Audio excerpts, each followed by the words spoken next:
ಕನಸುಗಳು ಬರ್ತಾ ಇರುತ್ತೆ. ಅವಾಗ ದೇಹದ ಮೇಲೆ ಸೊಳ್ಳೆ ಕಚ್ತಾ ಇದ್ರೆ ನಂಗೇನು ಗೊತ್ತಾಗಲ್ಲ. ಆದರೆ ಕನಸು ಬರ್ತಾ ಇರೋದು ನಂಗೆ ಗೊತ್ತಾಗ್ತಾ ಇರುತ್ತೆ. ಸ್ವಲ್ಪ ಹೊತ್ತು ಆದ್ಮೇಲೆ ಕನಸು ಬರೋದು ನಿಂತೋಗುತ್ತೆ, ಕನಸುಗಳು ಬರೋಲ್ಲ.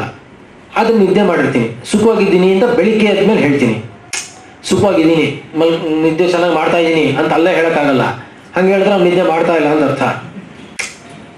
ಹೇಳ್ತಾ ಇದ್ರೆ ನಿದ್ದೆ ಮಾಡ್ತಾನೆ ಅಂತ ಹಾಗೆ ಹೇಳೋಲ್ಲ. ಆದ್ರಿಂದ ಬೆಳಿಗ್ಗೆ ಎದ್ದಾಗ ನಾನು ಸುಖವಾಗಿದ್ದೆ ಅನ್ನೋ ಒಂದು ಅನುಭವ ಇರುತ್ತೆ ನಿಂಗಲ್ಲಿ. ಆ ಅನುಭವ ಹೇಗಾಯ್ತು ಹೇಳಿ ನೋಡೋಣ.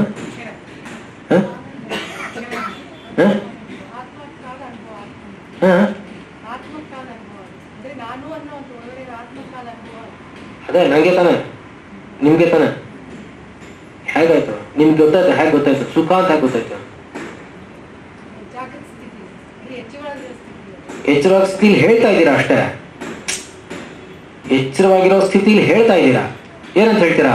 ನಾನು ರಾತ್ರಿ ನಿದ್ದೆಯಲ್ಲಿ ಸುಖವಾಗಿದ್ದೆ ಅಂತ ಹೇಳ್ತಾ ಇದ್ದೀನಿ ಇವಾಗ. ಆದ್ರೆ ಅನುಭವ ಆಗಿದ್ದು ಇವಾಗ್ಲೋ ಅವಾಗ್ಲೋ? ಮತ್ತೆ ಅವಾಗ ಆಗಿದ್ದ ಅನುಭವ ಹೇಗಾಯ್ತು ಹೇಳಿ ನೋಡೋಣ. ಅನುಭವ ಅಂದ್ರೆ ಅನು ಅನ್ನೋದು ಹಿಂದಕ್ಕೆ ಬರ್ಬೇಕು, ಜೊತೆಗೆ ಭವ ಅನ್ನೋದು ಇರೋದಕ್ಕೆ. ಹೇಗೆ ಗೊತ್ತಾಯ್ತು ಹೇಳಿ ನೋಡೋಣ. ಒಬ್ರಿದ್ರಲ್ಲ ಅಂದ್ರೆ ನನ್ನ ಅನುಭವ ಆ ಸ್ಮರಣೆಯಲ್ಲಿ ಇರಬೇಕಾದ್ರೆ ಅದಕ್ಕೆ ಇನ್ಯಾರ್ದೋ ಒಂದು ಪುಷ್ ಪ್ರೆಸೆನ್ಸ್ ಇರಬೇಕಿತ್ತು ತಾನೆ. ಗೊತ್ತಾಗ್ಲಿಲ್ಲ ನಿಮ್ಗೆ? ಯಾರ್ದೋ ಒಂದು ಸಾನ್ನಿಧ್ಯ ಉಂಟಾದ್ರಿಂದ ಆ ಅನುಭವ ಆಗಿದ್ದು. ಹಿಂದೆ ಇದ್ದಿದ್ರೆ ಗ್ಯಾರಂಟಿ ಜಾಮೂನು ಇಡ್ಲಿ ಇತ್ಯಾದಿಗಳೇ ನಮಗೆ ಬರೋದು ಸುಖ ಅಂದ್ರೆ. ಬೇರೆ ಅನುಭವಗಳು ನಮಗೆ ಗೊತ್ತೇ ಇಲ್ಲ.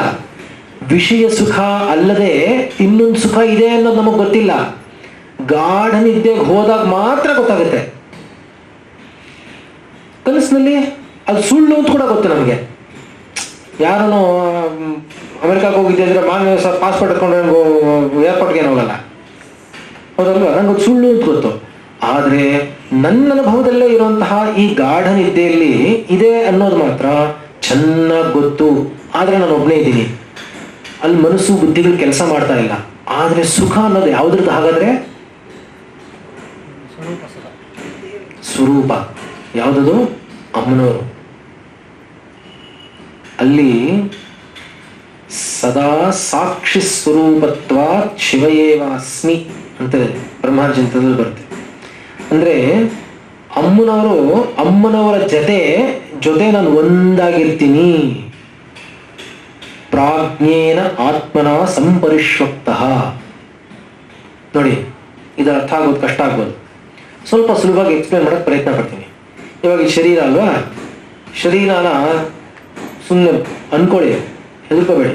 ಸೀಳ್ಬಿಟ್ಟು ತೆಗೆದ್ಬಿಟ್ಟು ಏನು ಇಟ್ಕೊಳ್ಳಿ, ಆಯ್ತಾ? 4 ಭಾಗ ಮಾಡಿ ತೆಗೆದ್ರೆ ಒಳಗಡೆ ಏನಿದೆ? ನಾನು ಅನ್ನೋನು ಏನಾದ್ರು ಇಷ್ಟುದ್ದ ಗುಂಡು ಕಪ್ಪಿಗೆ ಏನಾದ್ರು ಇದಾನ? ಏನೂ ಇಲ್ಲ. ಅಲ್ಲಿಗೆ ಮಡಿಕೆ ಇತ್ತು ಅಂತ ಇಟ್ಕೊಳ್ಳಿ. ಮಡಿಕೆನಲ್ಲಿ ಅಷ್ಟೊಳಗಡೆ ಖಾಲಿ ಜಾಗ ಇದೆ, ಹೌದಲ್ವಾ? ಖಾಲಿ ಜಾಗ ಇದೆ. ಮಡಿಕೆ ಒಡೆದಾಕ್ಬಿಟ್ವಿ ಅಂತ ಇಟ್ಕೊಳ್ಳಿ. ಅವಾಗ ಆ ಜಾಗ ಯಾವ ಜಾಗದಲ್ಲಿ ಒಂದಾಯ್ತು ಹೇಳಿ? ಮಹಾಕಾಶ ಅನ್ನೋದು ಯಾವ್ದಿದೆಯೋ ಅದ್ರ ಜೊತೆ ಒಂದಾಗೋತೋ ಇಲ್ವಾ? ಒಂದಾಯ್ತೋ ಇಲ್ವಾ? ಇವಾಗ ತಿರುಗಿ ಒಂದು ಮಡಿಕೆ ಮಾಡಿದ್ವಿ ಅಂತ ಇಟ್ಕೊಳ್ಳಿ. ಇವಾಗ ಮಹಾಕಾಶದಲ್ಲಿ ಇದೊಂದು ಘಟದಲ್ಲಿ ಒಂದು ಆಕಾಶ, ಅವಾಗ ಪುಟ್ಟ ಘಟಾಕಾಶ ಆಯಿತು, ಹೌದಾ? ಹಾಗೇನೆ ಈ ಮಹತ್ ಆಕಾಶದಲ್ಲಿ ಈ ಶರೀರ ಅನ್ನೋದನ್ನ ಹಿಂಗೊಂದು ಫಾರ್ಮೇಶನ್ ಮಾಡಿಬಿಟ್ಟು ಒಂದು ಪುಟ್ಟದೊಂದು ಜಾಗ ಒಳಗಡೆ ಖಾಲಿ ಜಾಗ ಅಂತ ಇಟ್ಕೊಳ್ಳಿ, ನಾನು ಅನ್ನೋನಿಗೆ. ಇವಾಗ ತೆಗೆದುಬಿಟ್ರೆ ನಾನಲ್ಲ, ಇದನ್ನ ಇಟ್ಕೊಂಡು ನಾನು ಸೀಳ್ಬಿಟ್ರೆ ಅವಾಗ ನಾನು ಖಾಲಿ. ಆ ಖಾಲಿ ಆಕಾಶ ಯಾವ ಆಕಾಶ? ಈ ಮಹತ್ ಆಕಾಶ. ಈ ಮಹತ್ ಆಕಾಶಕ್ಕೆ ಕಾರಣ ಯಾರು? ಅಮ್ಮನವರು. ಎಲ್ಲಿದ್ದಾರೆ? ಅಲ್ಲೇ, ಎಲ್ಲ ಕಡೆ ಅಲ್ಲ, ಅಲ್ಲೇ ಇದ್ದಾರೆ. ಅಲ್ಲೇ ಇದ್ರು ಇಲ್ವ? ಆಗ್ಲೂ ಓಡಾಡ್ತಾ ಇರ್ತಾರೇನೋ. ಏನಪ್ಪ ಅದು, ಮ್ಯೂಸಿಕಲ್ ಚೇರ್ ಆ ಥರ ಎಲ್ಲ ಏನಿಲ್ಲ. ಒಂದ್ಸರಿ ಅಲ್ಲೊಂದ್ಸರಿ ಅವೆಲ್ಲ ಏನಿಲ್ಲ. ತನ್ನ ಪಾಡಕ್ಕೆ ತಾನು ಎಲ್ಲ ಕಡೆ ಅಂದರೆ ತಾನು ಒಬ್ಳೆ ಎಲ್ಲ ಕಡೆ ಇದ್ದಾಳೆ ಅಷ್ಟೇ. ಎಲ್ಲ ಕಡೆ ಅನ್ನೋದೆಲ್ಲ ನಮ್ಮ ದೃಷ್ಟಿ. ಇದೆಲ್ಲ ಆಗಾಗ ನೀವು ಆಚೆ ಈಚೆ ಓಡಾಡ್ತಾ ಇರಬೇಕು, ಇಲ್ಲಾಂದ್ರೆ ಅರ್ಥ ಆಗಲ್ಲ. ಆದ್ರಿಂದ ಆಗಲೂ ಅಮ್ಮನವ್ರು ಅಲ್ಲೇ ಇದ್ರು.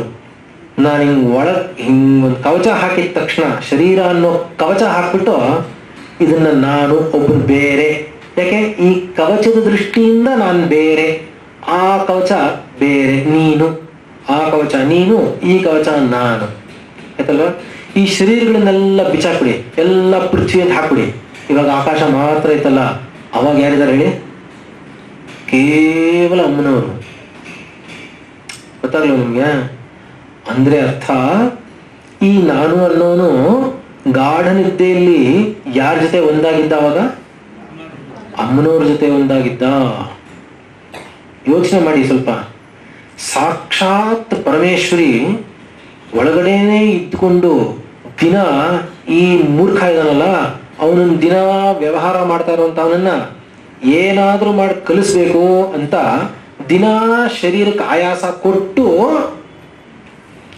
ನಿದ್ದೆ ಬರ್ಸೋ ತರಹ ಮಾಡ್ತಾಳೆ. ನಿದ್ದೆನಾದ್ರೂ ಮಾಡಯ್ಯ, ಒಳಗಡೆ ಬಂದು ಸೇರ್ಕೋತೀಯ ಅಂತ. ಅದನ್ನೇ ಪ್ರಾಜ್ಞೇನ ಆತ್ಮನ, ಪ್ರಾಜ್ಞನ ಜೊತೆ ಆತ್ಮನು ಸಂಪರಿಶ್ವಕ್ತಃ, ತಬ್ಬಿಕೊಂಡು ಒಂದಾಗಿದ್ದಾರೆ. ಸಂಪರಿಶ್ವಕ್ತಃ, ಅಮ್ಮನವ್ರ ಮಡ್ಲಲ್ಲಿ ಹೋಗಿ ಸೇರ್ಕೋತಾ ಇರ್ತೀವಿ, ದಿವಸ ಸೇರ್ಕೋತೀವಿ. ಅದಕ್ಕೋಸ್ಕರ ಹೀಗೆ ಹಾಗೆ ಇಡ್ಲಿ ತುಂಬಾ ಚೆನ್ನಾಗಿತ್ತು, ಜಾಮೂನ್ ಹಂಗಿತ್ತು ಅಂತ ಹೇಳ್ತೀವಲ್ಲ, ಹಾಗೆ ವರ್ಣನೆಗೆ ಸಿಗದೇ ಇರುವಂತಹ ಸುಖ ಹೇಗಿತ್ತು ಹೇಳಿ? ಸುಖ ಅಂದ್ರೆ ಅದೇನೋ ಹೇಳಕ್ಕಾಗಲ್ಲ, ಸುಖವಾಗಿತ್ತು ಅಷ್ಟೇ. ಗಾರ್ಡನ್ ಇದೆ ಅನುಭವ ಹೇಗಿತ್ತು ಅಂದ್ರೆ ಹೇಗೆ ಹೇಳಕ್ಕಾಗುತ್ತೆ? ಅಷ್ಟೇ ಹೇಳಕ್ಕಾಗಲ್ಲ. ಹೇಳಕ್ಕಾಗದೇ ಇರುವಂತಹದ್ದು ಆದ್ರೆ ಸುಖ ಅಂತ ಹೇಳಕ್ಕಾಗೋದು ಕೇವಲ ಆತ್ಮನ ಪರಿಚಯದಲ್ಲಿರುವಂತಹ ಆನಂದ ಮಾತ್ರ. ಈ ಆನಂದ ಗೊತ್ತಾಗ್ತಾ ಇದೆಯಲ್ವಾ? ಗೊತ್ತಾಗಬೇಕಾದ್ರೆ ಅವ್ನಿಗೆ ಎಚ್ಚರವಾಗಿರ್ಬೇಕೋ ಬೇಡವಾ? ಯಾರು ಎಚ್ಚರವಾಗಿದ್ದಿದ್ದು ಗೊತ್ತಾ? ಆದ್ರಿಂದ ಸತ್ಯ ಜ್ಞಾನಾನಂದ ರೂಪ ಸಾಮರಸ್ಯ ಪರಾಯಣ. ಇದಕ್ಕಿಂತ ವೇದಾಂತ ಬೇಕಾ? ಇದಕ್ಕಿಂತ ಏನ್ ಮಾಡಿದ್ರು ಉಪನಿಷತ್ತುಗಳನ್ನು ಓದಿದ್ರೆ ಗೊತ್ತಾಗಲ್ಲ, ಅರ್ಥವೇ ಆಗಲ್ಲ. ಗೊತ್ತಾದನು? ಅದರಿಂದ ಎಲ್ಲ ಏನೇನು ವ್ಯವಹಾರಗಳಾಗ್ತಾ ಇದೆಯೋ, ನಾನು ಮಾಡ್ತಾ ಇದ್ದೀನಿ ಅಂತ ಅನ್ಕೋತಾ ಇದ್ದೀನೋ ಇಲ್ವಾ? ಹೇಳ್ತದಲ್ವಾ? ನೋಡಿ, ವಿಶ್ವರೂಪ ಜಾಗರಿಣಿ ಸ್ವಪಂತಿ ತೈಜಸಾತ್ಮಿಕ. ಜಾಗೃತಿನಲ್ಲಿ ಎಚ್ಚರವಾಗಿರ್ಬೇಕಾದ್ರೆ ಇದೆಲ್ಲ ನಾನು ಮಾಡ್ತೀನಿ, ನಾನು ಉಸಿರಾಡ್ತಾ ಇದ್ದೀನಿ, ನಾನು ಎಗುರ್ತೀನಿ, ಎಲ್ಲ ಮಾತಾಡ್ತೀನಿ. ಒಂದು ಸರಿ ಆ ಒಳಗಡೆ ಇರುವಂತಹ ದೇವತೆಗಳು ಹೇಳಿದ್ನಲ್ಲ, ಶಾಕಿನಿ ಡಾಕಿನಿ ಲಾಕಿನಿ ಎಲ್ಲ ಇದಾರಲ್ಲ, ಅವ್ರ ಕೆಲಸನೇ ಅದು. ಇವನ್ ಕರ್ಮ ಏನೇನಿದೆಯೋ ಅದನ್ನೆಲ್ಲ ಅವ್ರಿಗೆಲ್ಲ ಅಕೌಂಟ್ ಕೊಟ್ಟಿರ್ತಾಳೆ ಅಮ್ಮನವರು. ಅವರು ಸುಮ್ಮನೆ ಇರ್ತಾರೆ, ಅದೇನು ಆಟ ಆಡ್ತಾ ಇದೆಯೋ ಆಟ ಆಡು ಅಂತ. ನಿಂದು ಟೈಮ್ ಮುಗೀತು ಅಂದ್ರೆ ಸುಮ್ಮನೆ ಅವ್ರ ಶಕ್ತಿನ ಹಿಂದೆ ತಗೋತಾರೆ. ಅವ್ನು ಹಿಂದೆ ತಗೊಂಡ ತಕ್ಷಣ ನೆಕ್ಸ್ಟ್ ಮಿನಿಟ್ ಇವನು ಕೂಡ ಆಗ್ಬಿಡ್ತಾನೆ, ಅಥವಾ ಪ್ಯಾರಾಲಿಸಿಸ್ ಸ್ಟ್ರೋಕ್ ಹೊಡ್ಬಿಡ್ತಾರೆ. ಗೊತ್ತಾಗಲ್ಲ ನಮಗೆ? ಒಳಗಡೆಯಿಂದಾನೇ ಬರ್ತಾ ಇರುತ್ತೆ, ಇವನು ಗೊತ್ತೇ ಆಗಿರಲ್ಲ. ಒಂದ್ ದಿವಸ ಚುಮ್ ಅಂತ ಇರುತ್ತೆ, ಆಮೇಲೆ ನೋಡಿದ್ರೆ ಶುಗರ್ ಹೈ ಆಗಿರುತ್ತೆ, ಆಗೋಯ್ತು ಅಷ್ಟೇ, ಮುಗೀತು. ಆಮೇಲೆ ನಡೆಯೋಕ್ಕಾಗಲ್ಲ, ಮೂಸ್ನೋಡಕ್ಕಾಗಲ್ಲ, ಎಲ್ಲ ಶುರು ಆಗ್ಬಿಡುತ್ತೆ. ಆಗುತ್ತೋ ಇಲ್ವಾ? ಇವನ್ ಆಸೆ ಇರುತ್ತೆ, ನಾನು ಚೆನ್ನಾಗಿರ್ಬೇಕು, ಯಾಕೆಂದ್ರೆ ನಾನು ಅಂತ ಅನ್ಕೊಂಡಿರ್ತಾನೆ. ಆದ್ರೆ ಒಳಗಡೆ ಇವನ ಕರ್ಮಕ್ಕೆ ತಕ್ಕಂತೆ ಒಳಗಡೆ ಎಳ್ಕೊಂಡ್ಬಿಡ್ತಾರ ದೇವತೆಗಳು. ಅದು ಅವ್ರ ಕೆಲಸ, ಅವ್ರಿಗೆ ಅದೇ ಕೆಲಸ. ಗೊತ್ತಾಯ್ತಲ್ವಾ? ಕ್ಷೇತ್ರಪಾಲ ಸಮರ್ಚಿತ. ಈ ಕ್ಷೇತ್ರವನ್ನು ಪಾಲನೆ ಮಾಡ್ತಾ ಇರುವಂಥವರೆಲ್ಲ ಅಮ್ಮನವ್ರನ್ನ ಚೆನ್ನಾಗಿ ಬೇಡ್ಕೋತಾ ಇರ್ತಾರೆ, ನಮ್ಮ ಕೆಲಸವನ್ನು ನಮ್ಗೆ ಸರಿಯಾಗಿ ಮಾಡೋ ಥರ ಅನುಗ್ರಹ ಮಾಡು ಅಂತ.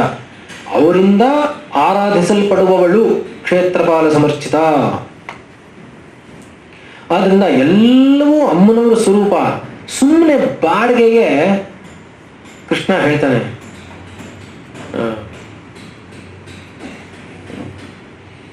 ಅಹಂಕಾರ ವಿಮೂಢಾತ್ಮ ಕರ್ತಾಹಮಿತಿ ಮನ್ಯತೆ.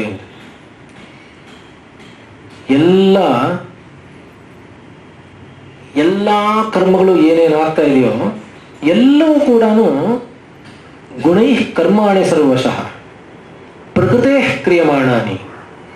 ಪ್ರಕೃತಿ ಅನ್ನೋಂಥ ಅಂದ್ರೆ ನನ್ನ ಶಕ್ತಿ. ಪ್ರಕೃತಿ ಅಂದ್ರೆ ಏನು? ಪರಮಾತ್ಮನ ಶಕ್ತಿ.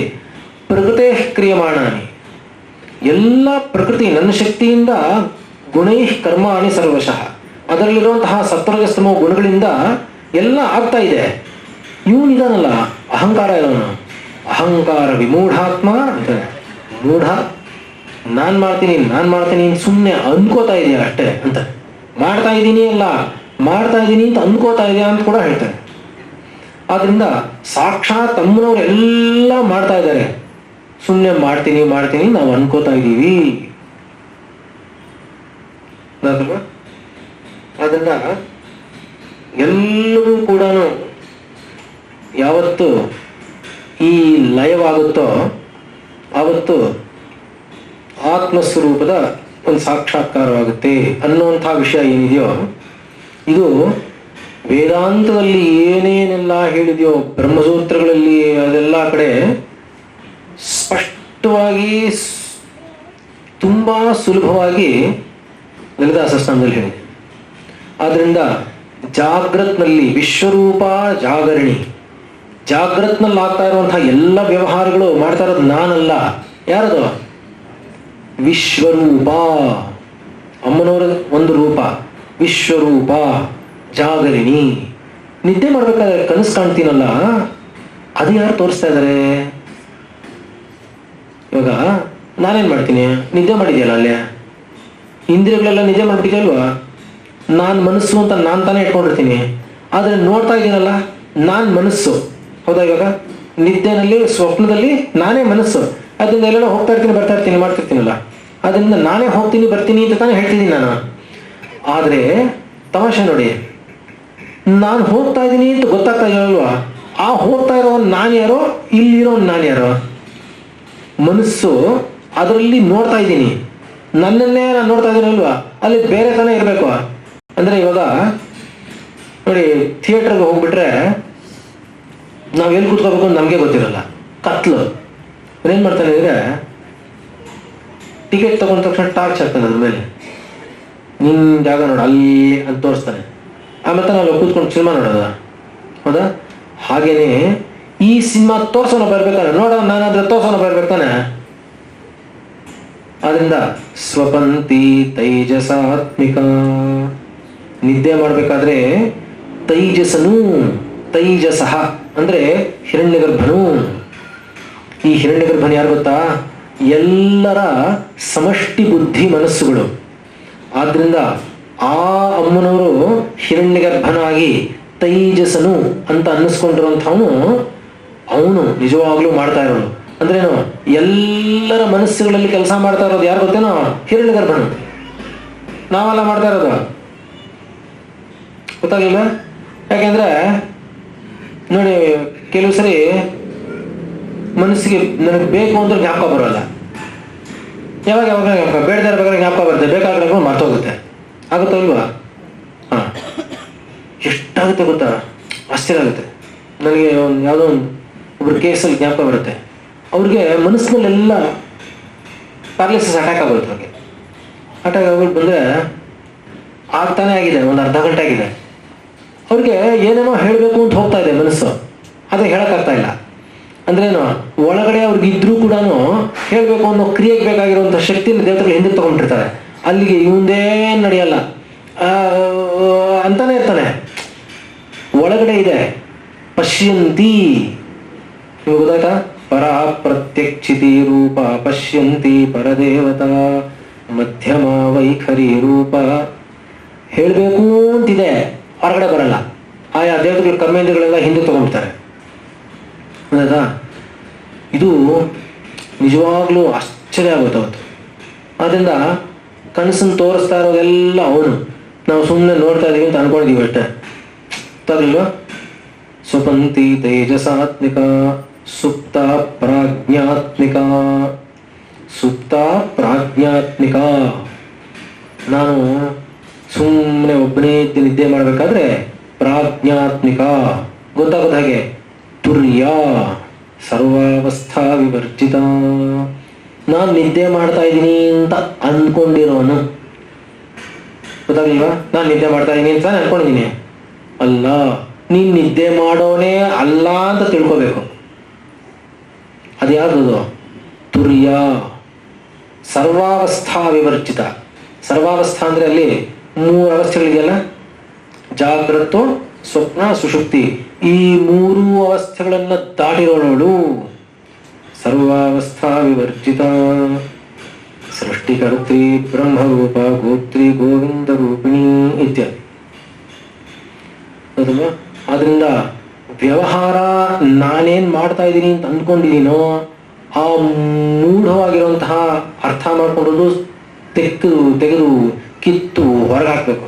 ಅದು ಬಿಡೋವರೆಗೆ, ಅಹಂಕಾರ ಹೋಗೋವರೆಗೆ, ಕರ್ತೃತ್ವ ಹೋಗೋವರೆಗೆ ಅನ್ನೋ ಸಾಕ್ಷಾತ್ಕಾರ ಆಗಲ್ಲ.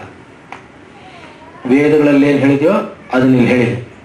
ಮಾಂಡೋಕ್ಯದಲ್ಲಿ ಮೊದಲು ಶುರುವಾಗೋದೇ ಇದು. ಬಹಿಷ್ಪ್ರಜ್ಞ ಏಕೋನ ವಿಂಶತಿ ಮುಖ. ಅದಲ್ವಾ? ಆದ್ರಿಂದ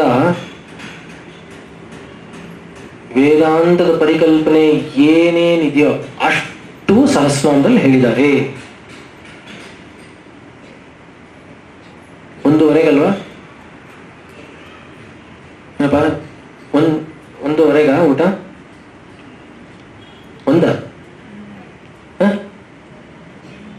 ಸರಿಯಾಗಿ ಹೇಳಿ ಬೇಗ. 1 ಗಂಟೆಗಾ? ಹೇಳಿ. ಹರ ನಮಃ ಪಾರ್ವತಿ ಪತಯೇ ಹರ ಹರ ಮಹಾದೇವ. ಊಟಕ್ಕೆ